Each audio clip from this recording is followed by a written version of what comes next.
Hey everyone, how you doing? Here's a video from my Algebra 1A students for week 7 doing the click battle Desmos activity. So here I am on the first screen out of 14 and I'm asked a simple question. How many times do you think you'll be able to click the button in 10 seconds? Well, 10 seconds, maybe I do one click a second, so I'm going to say 10. All right, let's move on to the next one. Here's your estimate, 10 clicks in 10 seconds. Before we test your estimate, let's see how you perform in a practice round. So I'm going to click here, and once I start clicking, they're going to do 5 seconds. So here we go.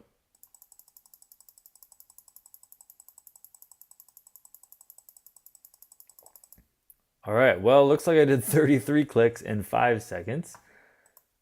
And let's go on to the next screen. Based on what you know, make a new estimate. How many times will you click? Well, that's double, 5 seconds to 10 seconds, so I'm going to guess 66. All right, click the button as made. We'll keep doing it. So the idea of generating some data, we're working through some things. I'm going to do 10 seconds now. Let's see what I do. It's a little harder to click as you do it over and over. Little finger gets tired. All right, I did 60. So here are 2 Desmos click bots, along with some data from the practice rounds. Which bot will click more times in the 10 seconds? So we're thinking here again about rates. This robot on the left, bot 1, can do 16 clicks in 2 seconds. Bot 2 can do 30 clicks in 3 seconds. Which bot do you think will click more times?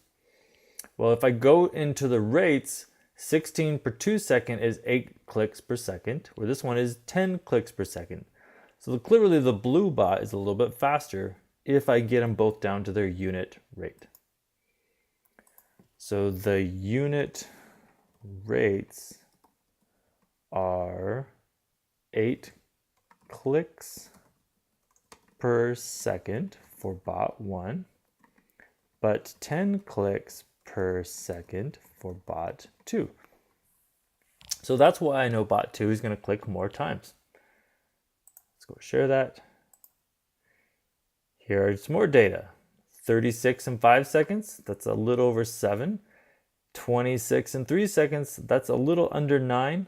Bot 4 is going to be a little under 9, but that's faster than the 7.